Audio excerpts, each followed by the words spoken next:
Congressman Toby, I am very grateful that despite your very busy schedule, you made time to appear before us. Let me first ask you that in one of your hearings at the House of Representatives, where particularly the insertions have been discussed, I remember Representative Egay Erice and yourself were asking that Representative Elizalde Co be invited in order for him to shed light on the issues being taken up in that hearing. Am I correct, sir? Yes, Your Honor. And this came up after former Secretary Manny Bonoan told the committee that he does not know he does not know the persons responsible in putting the insertions during the BICAM conference. Is that correct? Your Honor, can I clarify that statement? Yes, please. Ganito po yung nangyari dyan. No? So nagsimula, ang una nag-interpellate ay si Congressman Erice. So sabi ni Congressman Erice, nung sa dulo na, sabi niya kay Secretary Bonoan, alam niyo ba kung ano yung amount na nadadagdag sa departamento pagdating sa BICAM? Ang sagot ni Secretary Bonoan at the time was that hindi namin alam dahil hindi naman kami part ng BICAM. Makikita na lang namin yan pagdating ng General Appropriations Act. So yun po yung pinagsimula nun. So ang sabi ni Congressman Erice noon, since hindi po alam ni Secretary Bonoan, ang taong dapat tanungin ay si Congressman Saldico. Kaya po siya nagmosyon na kung pwede, imbitahan ng committee si Congressman Saldico at yan po ay tinutulan yung motion niya ni Congressman Benny Abante. Bakit po tinutulan ni Congressman Abante? Parang ang sinasabi po nila noon is that hindi pa pwedeng maging resource person ang isang congressman. Kaya tinuloy ko po, kaya po ako nagsalita, humingi ako ng pasya kay Congressman Erice because he had the floor, if I could make a manifestation. Sabi ko, kung ganyan po na hindi pa pwedeng resource person ng isang congressman, hindi na dapat ituloy itong investigasyon na to sa House. Kasi sabi ng chairman nung una, walang sasantuhin. Kahit congressman, kahit senador, kahit sino. Eh kung hindi po pa pwedeng mag-testify under oath o hindi pa pwedeng resource person ang isang congressman, ibig sabihin, exempted yung congressman sa investigasyon. Yun po yung nangyari doon. Bakit po napaka-importante, bakit po napakahalaga na kailangang malaman po natin kung sino-sino yung mga taong responsable doon sa pagbibigay ng insertions po doon sa BICAM o kahit na sa iba pang mga sessions po? Kasi kami po, ako po, hindi ako member ng BICAM, no? So natuklasan na lang namin ito noong, ako nalaman ko lang yan, I think March 24. March 24 ko na lang nalaman na ganun kalaki. Kala natin noong una, PhilHealth lang binawasan, DepEd lang. Later on, natuklasan ko po na yung mga flagship projects ng administrasyon, ni Pangulong BBM, ibig sabihin po ng flagship projects, yan po yung mga foreign assisted projects, ay tinanggalan po nila ng pondo para maisingit yung mga pondo na gusto na isingit doon sa BICAM. So kaya po, ako rin, napakahalaga po rin sa akin na maimbitahan si Congressman Saldico. At doon po sa House of Representatives, meron pong small committee doon pagkatapos ng second reading. So ang pag-insert is not only doon sa BICAM, meron pang insertion doon sa small committee. So since walang makakasagot niyan kung hindi si Congressman Saldico, yun po, request po natin na siya imbitahan. Alam po ba ninyo kung sino-sino yung miyembro ng small committee na binabanggit ninyo? Sa House of Representatives po? Opo. Yes po. Ang chairman po noon is si Congressman Saldico, tapos Senior Vice Chairman ng Committee on Appropriations, Majority Leader of the 19th Congress, and Minority Leader of the 19th Congress, Your Honor. Sino po yung Vice Chair ng Appropriations? Senior Vice Chair si Congresswoman Stella Luskimbo po. Sino po yung Majority Leader? Congressman Manix Dalipe po, Your Honor. Minority Leader? Congressman Nonoy Libanan po, Your Honor. Sa mga tweet, silang apat po ang nagkukompose ng small committee. Yes, Your Honor. Ang nangyayari po, kasi alam ko rin naman po, dahil nagtagal din naman ako sa mababang kapulungan, kuminsan po ay 2 hanggang 3 buwan po nating pinagdidebatihan yung budget. Mag-aaway-away pa nga po kung minsan nga inaabot tayo ng madaling araw. At katapos-tapusan ang sinasabi ninyo ay 4 na tao lang pala ang gagawa ng mga bagay na inyong gusto sanang malaman kung anong nangyari. Tama po kayo, Your Honor. Di ba po, sabi ko nga, magtatalo-talo, magbibigay ng inputs yung mga kasamahan natin. Tapos sa dulo pala, yung 4 na tao lang ang magdidesisyon. At yung problema po doon sa 4 na tao na yon, at least yung BICAM po, may BICAM report po yun eh. Makikita sa BICAM report kung ano po yung original net budget ng isang departamento, Your Honor. Tapos makikita po kung ano yung dinagdag or binawas, Your Honor, at makikita yung natirang pondo. Ang problema po doon sa small committee, wala pong ano yun. Di ba po, nung unang araw namin ng budget briefing, nandun po si Sec Mina, nandun po si Yusek Cathy, hiningi ko na po yung report ng small committee. Kasi po, di ba, sa rules po natin sa House of Representatives, Section 39, kung di ako nagkakamali, pero baka mali ako, nakasulat po doon na after 7 days after maipasa ang isang batas, or 15 days pagkatapos mag-end ng session, dapat po i-file sa archives lahat ng reports tungkol sa isang House bill. So una po ako nagpahanap sa aking staff, Your Honor, ng records doon sa archives. Wala pong mahanap. Kaya nung first day ng budget briefing, hiningi ko po. Wala din sila, hanggang ngayon, wala po silang binibigay. So ibig sabihin, sabi ko, kung walang record yan, ang siguradong nakakaalam po niyan, Your Honor, is si Congressman Saldico. Bago po tayo magpatuloy, let me acknowledge the presence of Senator Sherwin Gatchalian. Wala po kayong nakita sa archive o ayaw po nilang ipakita? Hindi po kasi yung archives, alam niyo naman po, Your Honor, yung archives natin sa House of Representatives, napakagaling po nun. Kahit yung deliberations ng 1987 Constitution, hanapin niyo po doon. Lahat, transcript, journal, kompleto po yun. Yun, wala talaga. At noong tinanong ko po, noon yung COMSEC, hindi po sila makasagot kung nasaan. Ang sabi ko nga, pa-email na lang sa akin, ang tagal na po noon, hindi in-email, so wala po talaga yun. At imposible naman na walang nakakaalam noon. Alam po ninyo, meron po nga tayong tuntunin sa House of Representatives kahit na po yung kopya ng enrolled bill. May 3 kopya po dapat na nandun po dapat sa opisina ng Secretary General. Sinubukan ko rin po sanang manghiram nun kung meron pero hindi rin po nila naipakikita. Pero ganito po, so ayaw po nila talagang payagan na maimbita si Representative Saldico. Meron bang pagkakataon na kahit paano nakita nyo rin po kung sino talaga ang may kagagawan ng mga insertions doon sa BICAM? Hindi po. Ang ginawa ko po, Your Honor, is nag-research na po ako kung sino po yung gumawa ng insertions. Paano po kayo nag-research? Ganito po. Mahaba po yung history niyan, Your Honor. To be very blunt about it, di ba po, nung nabawasan ng flagship projects yung Pangulo, nung nakita niya po doon sa GAA na nawala yung kanyang malalaking proyekto, yung flagship projects ng gobyerno, naghanap na po siya kung saan napunta yon. So wala po ako nung unang meeting, pero I think nagkaroon ng meeting, ang dinig ko noong January, tinanong po yung Senate President, si Senate President Escudero at tinanong po si Speaker Martin Romualdez, hiningi yung listahan noong mga insertions doon sa budget. Ang pagkaalam ko, ulitin ko, wala po ako nung unang meeting, si Senate President Escudero, binigay po yung listahan ng Senate amendments doon 3 days after the meeting. Nung tinawag po ako sa pagpupulong noong March 24, nalaman ko po na wala pang binibigay yung House of Representatives at that time, in March 24. Kaya po ako nasama sa meeting na yon is para hingin na sa House of Representatives yung listahan noong mga insertions ng House of Representatives naman. So kaya lang po ako napasok dun sa usapan na yon noong March 24. March 24, 2025 was the first meeting.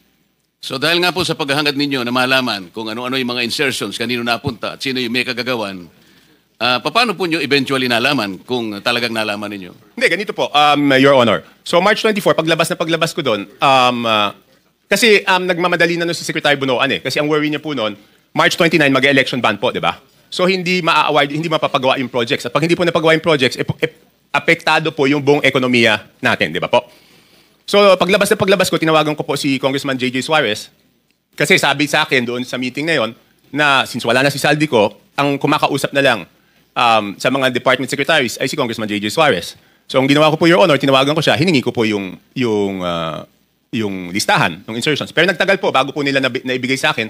I think 3 batches bago po nila na ibigay sa akin yung kompletong listahan po nung sa House of Representatives. Samakat po ay kinausap nyo si Congressman J.J. Suarez. Nagbigay naman po ba siya ng impormasyon na inyong hinihingi? Tinawagan ko po. Nung una, nagpabigay siya ng hard copy. Sabi ko, paano ko naman hahanapin to? Hard copy. Pero nagtagal Checking ko lang po kung anong date niya binigay. Basta hindi kaagad. Tapos, ang nangyari po noon, binigay rin in 3 tranches. Una, nagbigay ng isang batch. Pangalawa, nagbigay ng isang batch. Tapos yung isang batch na tagalan.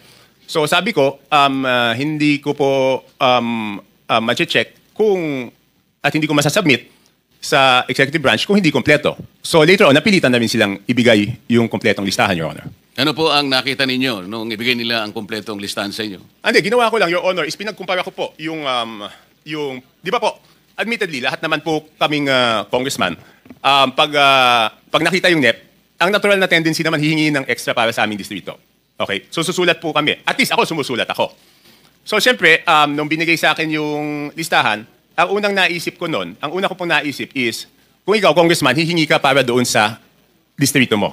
Hindi ka naman hihingi para sa ibang distrito. So minatch-match ko po yung data.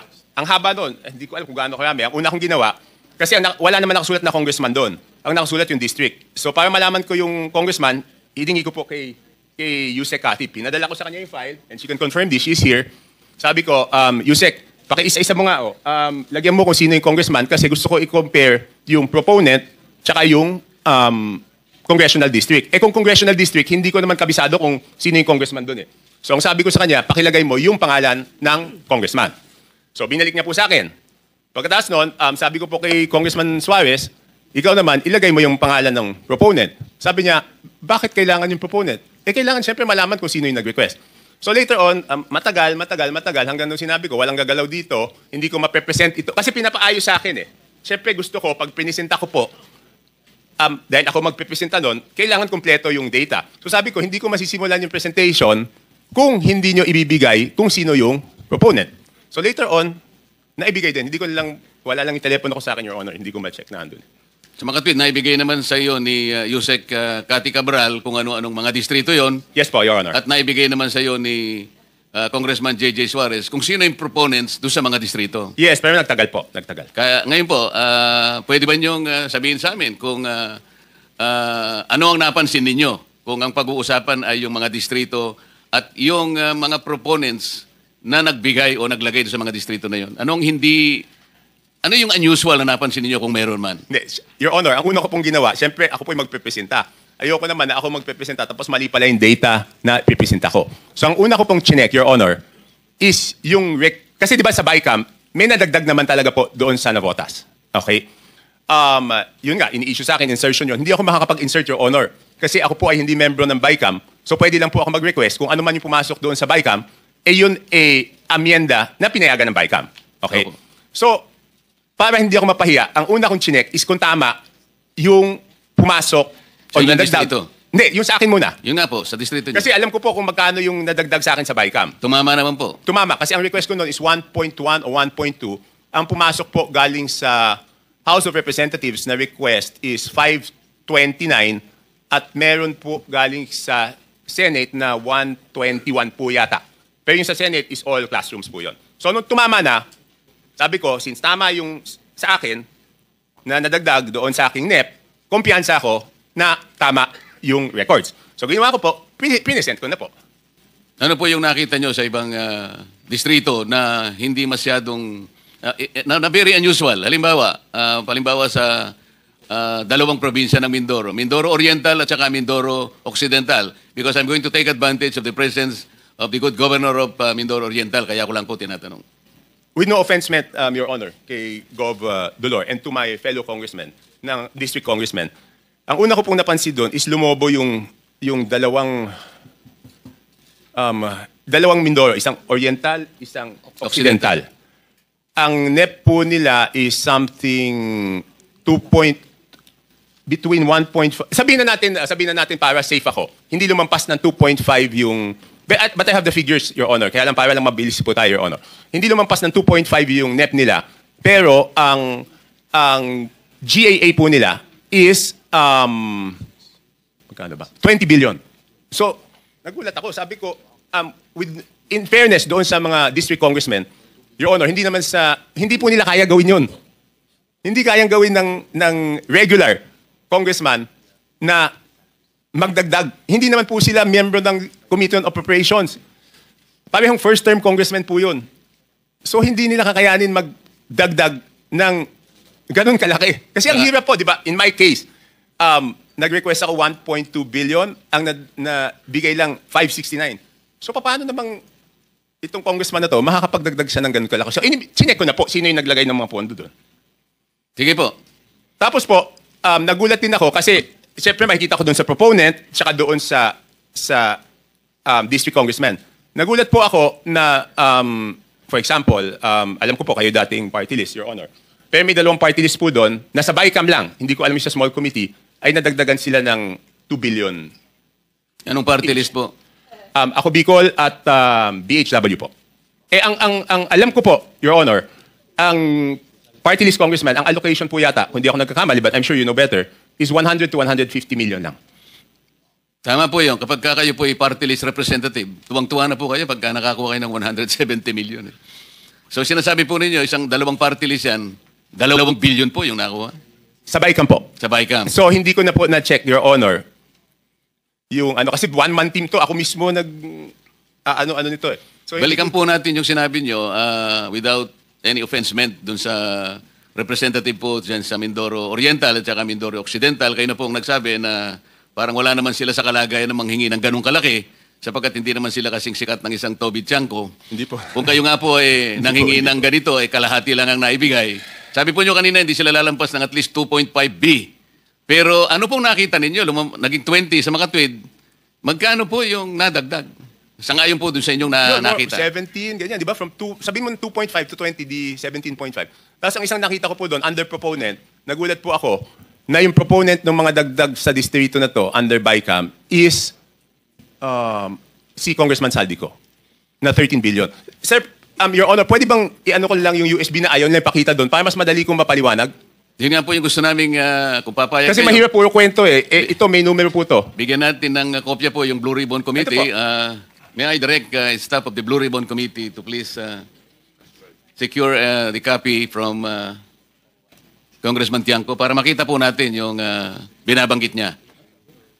Ipakita po natin sa sa screen. Let me acknowledge also the presence of Senator Rapi Tulfo.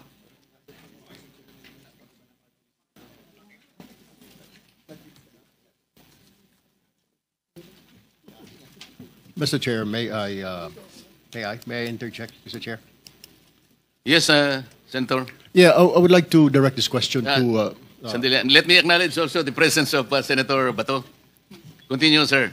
I would like to direct this question to Congressman Toby Tiangco. Sir, sabi niyo parang 17.5 ang nilobo nung budget. Tama po ba yun? Kunin ko lang po yung eksaktong records para sigurado.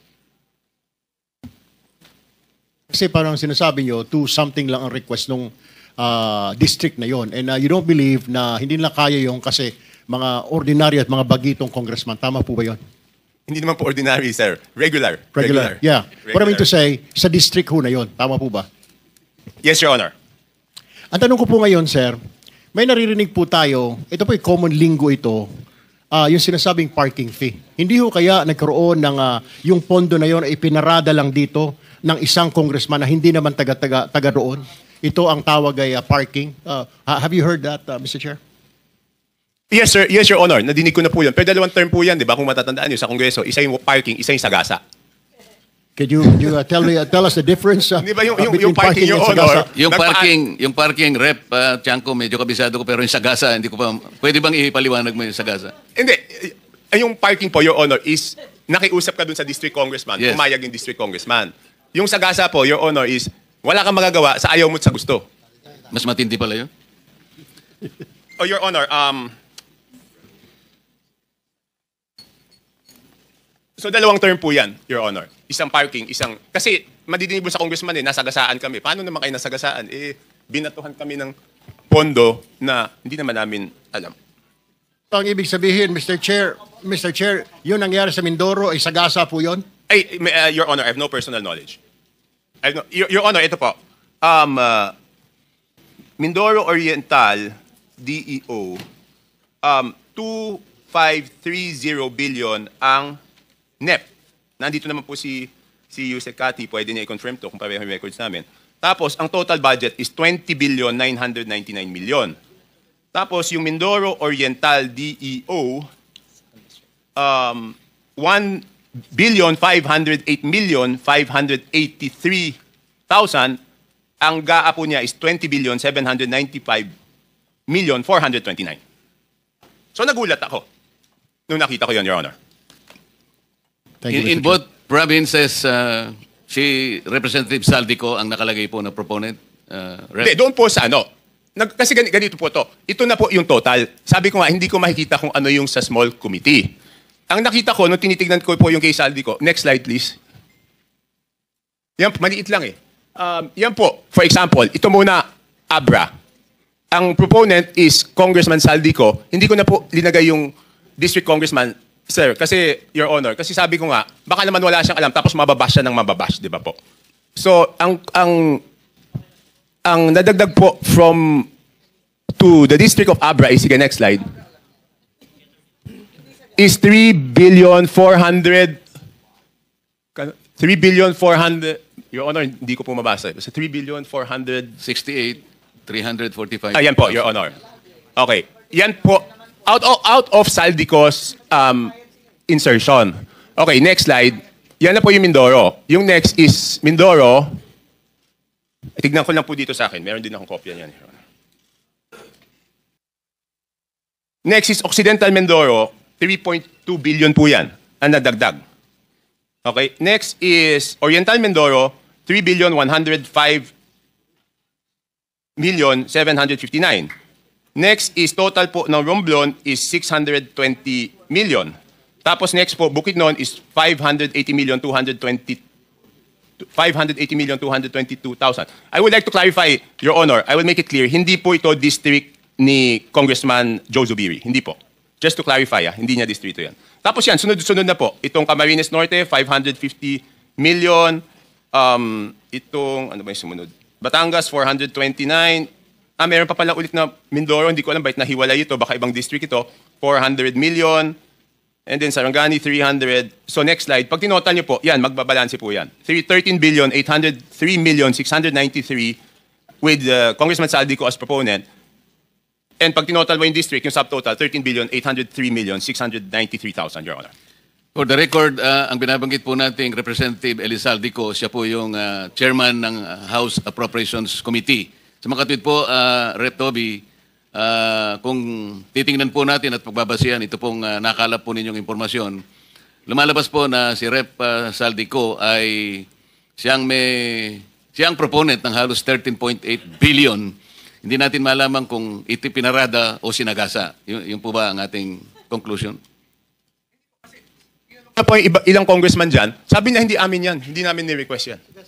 So hindi na ako nagtanong kung parada yan or sagasa. Ang sinasabi ko lang po is, yan po yung nakita ko. Kasi normally, kung kunyari, yan po yung request ko, dapat ako yung proponent. At ako rin po yung congressional district. So pag magkaiba, magtataka kayo bakit eh. Chair, baka may dadagdag si Gob, Dolor, dahil puro Mindoro ang binabanggit. Yun nga po, may I take advantage of your presence, Gob. Total, nababanggit naman po ang inyong probinsya. Siguro po, makapagsalita kayo sang-ayon po dun sa revelations po ni Representative Toby. Nag-request po ako kay Gob Dolor. Tapusin ko lang, mabilis na lang to eh. Okay. Yes. So makikita ko po, yung Ako Bicol, yan po, ang BICAM is 2,295,000,000. Next slide. Yan. Next slide. Yan. Ang Ako Bicol, ang ano po niya, ang napunta po sa BICAM pa lang is 2,295,000,000. Again, hindi ko alam yung small committee. And then yung BHW po, ang total is 2,064,000,000. At ito po, Your Honor, buti na lang naagapan to kasi po, hanggang ngayon, hindi po rini-release yan. Kasi nung natuklasan na ganyan, nakakapagduda, hindi po ni-release. Your Honor, pwede po ako magtanong kay Yusek Cathy. Meron lang akong gusto i-clarify, Your Honor.